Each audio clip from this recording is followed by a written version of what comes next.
Okay, I want to talk about, very briefly in this video, Nietzsche's perhaps most famous quote, "God is dead." It's probably more famous than "What does not kill me makes me stronger." God is dead and we have killed him. What does Nietzsche mean by this? Well, what he doesn't mean is that God was once alive and now God is dead. He's making a cultural diagnosis. He's saying God no longer means anything to people, or theology and religion are slowly losing their influence over people in Western culture. Another way he puts this is the highest values have devalued themselves. The highest values have devalued themselves. In other words, God is dead means our moral framework is collapsing. Our religious framework is collapsing. The one value we talked about is beginning to change and take different forms. Now, this is interesting for Nietzsche.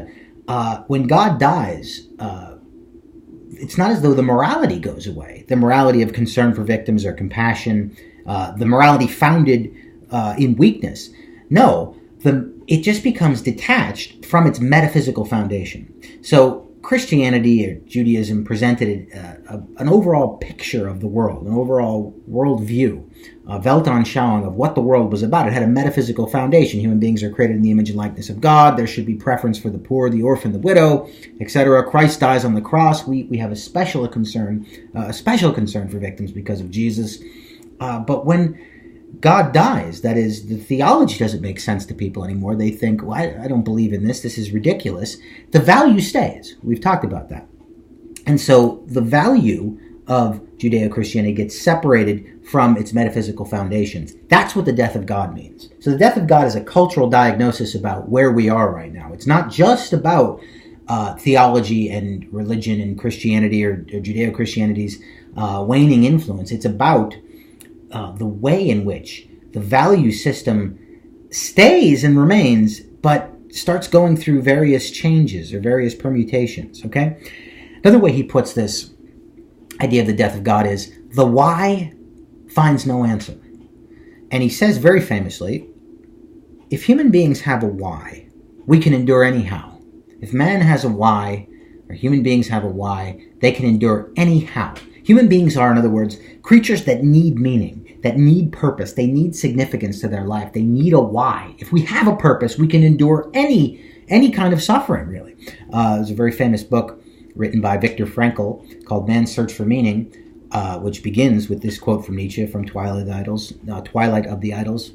If a man has a why, he can endure anyhow. And the whole book is about his experience in the concentration camp and how he found that prisoners who had purpose and had a drive and had hope actually lived longer and actually survived as opposed to those who lost hope or who despaired.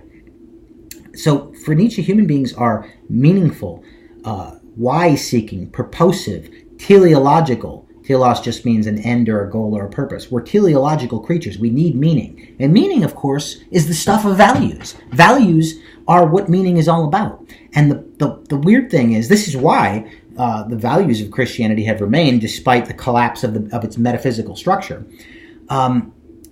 Nietzsche worries about this, that eventually these values will start taking configurations that we don't like. Or, moreover, we will just lose all values altogether and we'll just throw up our hands and just drink ourselves to death.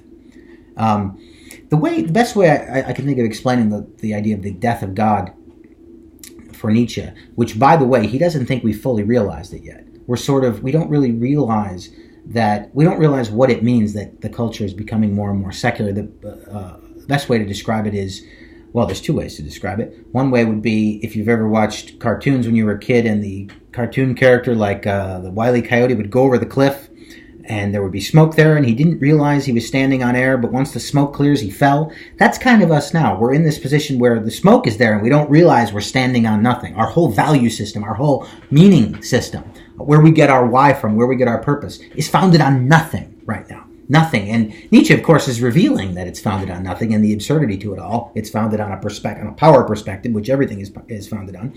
But he thinks this isn't going to go so well once we all figure this out. It might result in mass hysteria. Okay? Which brings me to the second way to explain it.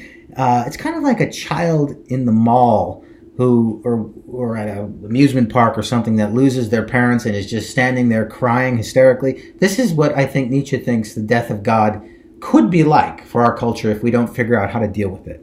And so Nietzsche isn't just a doom and gloom preacher. He's not just showing us how absurd everything is. He's trying to fix it as much as he is diagnose it. But he thinks in order to fix it, in order to cure it, you have to diagnose it first. Okay?